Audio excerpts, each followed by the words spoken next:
But remuneration, yeah, that's a major issue. I also wonder whether one of the reasons is because during the early 90s, late 80s, early 90s, there was a glut of engineering graduates, and then people were then beginning to opt for more IT-based courses, and then you see everybody entering. There's a lot of men in IT courses. Yeah, a lot of men in IT courses, and I think that's. But then I think soon, in fact, if not already, you'll see a glut in IT graduates. There's already a glut in IT. There is a glut. So that's why I think women are smarter. So now they're going back to engineering. Yes. But when you say there's a glut in IT, I beg to differ a little bit. Simply because when you look at the statistics, there are still about 10 to 15,000 vacancies in the IT sector. That's right. Yeah. So as much as there are so many IT employees unemployed, and yet there are still a lot of vacancies. Why? Right. All right. I think a lot of them are just doing IT There's a diplomas and mismatch things. They're not between the actually, industry and the academia. Yeah. Well, you know, according to the data from the Ministry of Women, Family and Community Development, women only made up 2.9% of professional women engineers in 2007. Wow. As for graduate engineers, women only made up 14.7% of the group. And this is a stark comparison to dentists, where women made up 58.2% of the profession, followed by 45.9% of women lawyers. Wow. And according to the data, this means that the ratio of graduate male engineers to female engineers in Malaysia is 6 to 1. So it's going to be very hard to get a date. No. If you compare this to veterinary surgeons, the odds are a little more stacked in your favor, guys, because for that one it's only 2 to 1, so that's not too bad.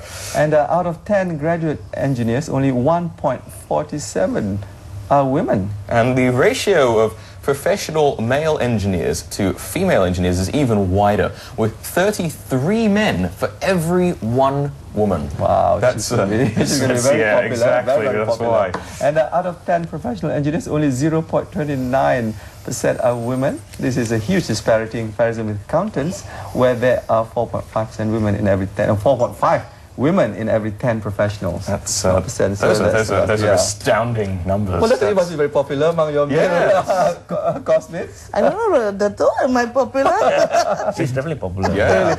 Everybody's taking care of her. You know, the institution is taking care of her. The board is taking care of her, because we want more female engineers to stay in the engineering fraternity. Do people leave? Yeah, unfortunately, like people like him. Right. Well, you know what? Hang on a second. I don't think there's. I think when they say something like, I think 1 out of every 3 lawyers doesn't practice law as well. So you know, there's huge numbers of those. Honestly, just question last night.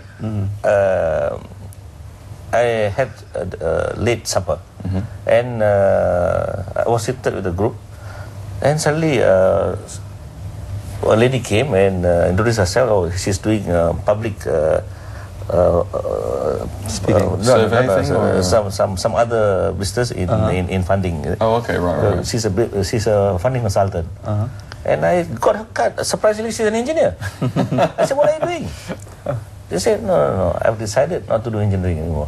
Then she says, "Oh, look, being an engineer, I have to think about getting pregnant. You know, then I can't be at the site. I can't be a good engineer." Right. This is the... It's a misconception. Do you think that's a problem, though? No, I don't. I don't You can still have a family life and be an engineer. In fact, the engineering community is a nurturing community. So the fact that you are able to have a family and a career in engineering is a norm now. Really? I have many lady engineers who are pregnant, go to site, and we bring them back. Sometimes 6 months. There was one of my girls who's a superwoman. She was there until 3 days before she gave birth, and she didn't want to let go. She said, "No, I've got to stay."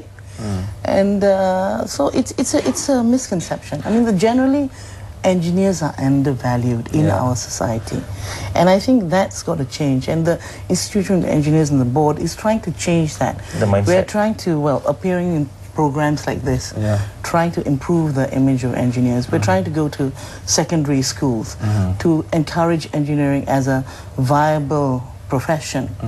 We're also trying to uplift our salary scales here. Like Datuk said, engineers are unappreciated.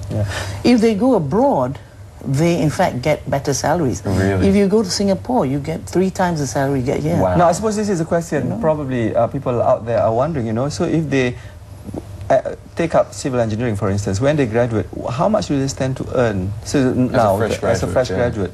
About 2005. About 2005. 2005. Okay. Yeah. Is that Better than a how fresh law graduate. How much for the law graduate? And how About much does that 2007, compare? actually, I've heard, Really? or just about 2000. It depends. It depends on the company you join, actually. I suppose people have that image of, when they graduate, they have to join JKR, and the JKR has a state image, but you don't have to, right? You can join You don't have private sector. engineering You firm. can join Shell. Shell, you can join Petronas. telecoms, Petronas. Yeah. Well, the interesting thing is everybody practically uses engineers. I mean, in so many companies and so many industries, right? That's right. And of course, if you're very, very good, then you set up your own firm, yeah? Of course, that make a lot of money. One day. we are definitely we lack engineers now in the country. Right. First, we lose engineers to the Middle East, Right. to Of China, course, yes. Singapore. to Singapore, and to Southeast Asia. Yes. Now Vietnam, Hanoi, in Philippines. Lately, when we went to Laos, they're just grabbing our engineers. Do you know And they're roughly what prepared. percentage of Malaysia's engineers are all abroad, or? You see, for instance, I had a firm. I'll tell you. I had a firm, and unfortunately, those top echelons just leave. They just leave. Just leave. Gosh. And They're headhunted.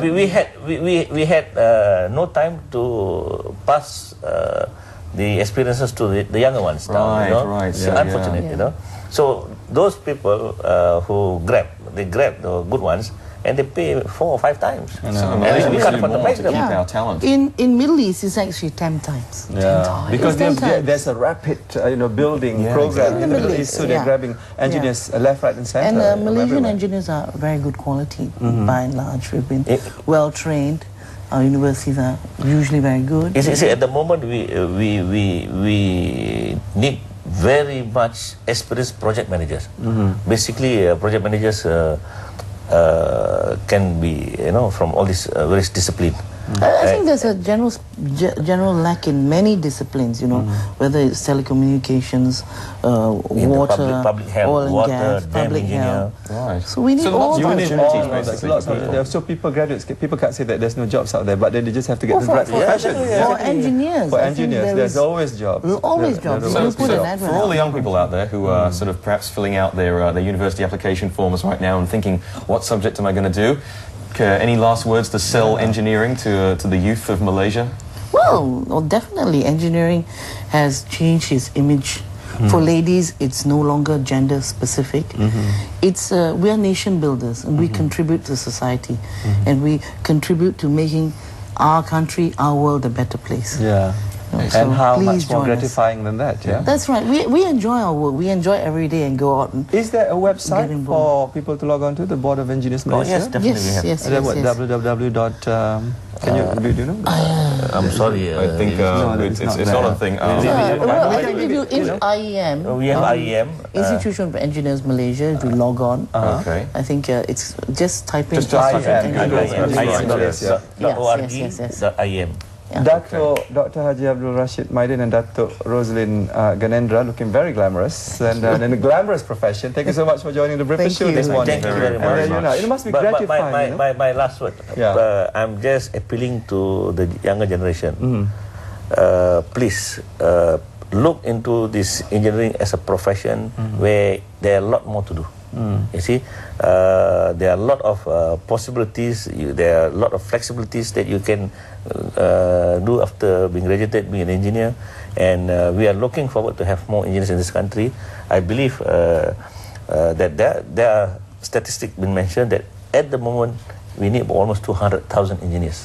So we've got all those empty jobs? That's right. There we go. An honourable profession. And also, it must be gratifying to drive past a building and say, hey, I was involved in that Yeah. building and that building. Hey, and I that designed bridge. that road. I designed that road, yeah? And the road and the car and everything. All right, thank you very much. All right, thank you both. Dr. Haji Abdul Rashid. Okay, and of course, don't forget, if you do want any more information at all about this or anything else you've seen on the show, you can just email us. It's tbs@ntv7.com.my. We will send you all of the links, phone numbers, and information.